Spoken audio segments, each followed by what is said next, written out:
নমস্কার বন্ধুরা, আজকে আমি মালাই পটল বানাচ্ছি। মালাই পটল বানানোর জন্য 500 গ্রাম পটল নিয়েছি। পটলগুলো ভালোভাবে খোসা ছাড়িয়ে ধুয়ে নিয়েছি আর এইভাবে কেটে নিয়েছি। এদিক দিয়ে এইভাবে কেটে নিয়েছি প্রত্যেকটা পটল। কচি পটল নিয়েছি। পটলগুলো নুন হলুদ মাখিয়ে রাখ।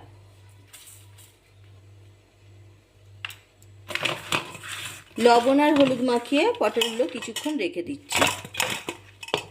গ্যাস অন করে দিয়েছি, কড়াই বসিয়ে কড়াইতে সরষের তেল দিয়ে দিচ্ছি।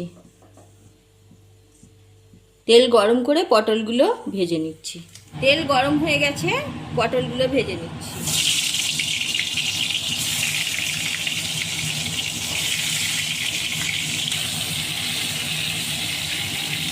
একটা ঢাকনা দিয়ে লো ফ্লেমে পটলগুলো একটু সময় নিয়ে ভাজবো, তাতে পটলগুলো নরম হয়ে যাবে।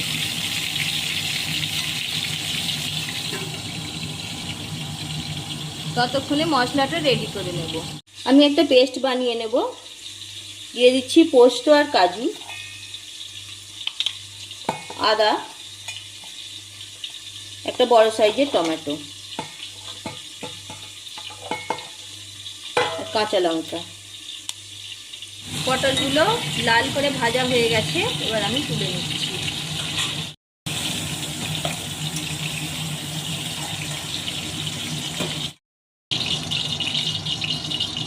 পটল ভাজা তেলের মধ্যেই দিয়ে দিচ্ছি শুকনো লঙ্কা, তেজপাতা, এলাচ ফাটিয়ে রেখেছি দিয়ে দিচ্ছি।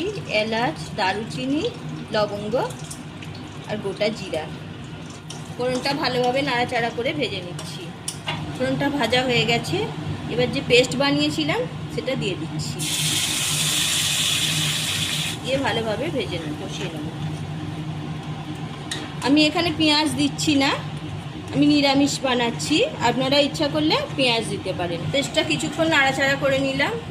এবার এর মধ্যে দিয়ে দিচ্ছি কাশ্মীরি লঙ্কার গুঁড়ো, হলুদ গুঁড়ো, জিরে গুঁড়ো। ভালোভাবে কষিয়ে নেব। মিক্সির বাটিটা ধুয়ে জলটা দিয়ে দিলাম। পুরো ভিডিওটা দেখতে থাকুন এবং আমার চ্যানেলটি সাবস্ক্রাইব করে পাশে থাকুন। মশলাটা কষানো হয়ে গেছে, মশলা থেকে তেল ছেড়ে দিয়েছে। চিনি দিয়ে দিচ্ছি আর একটু কষিয়ে নেব।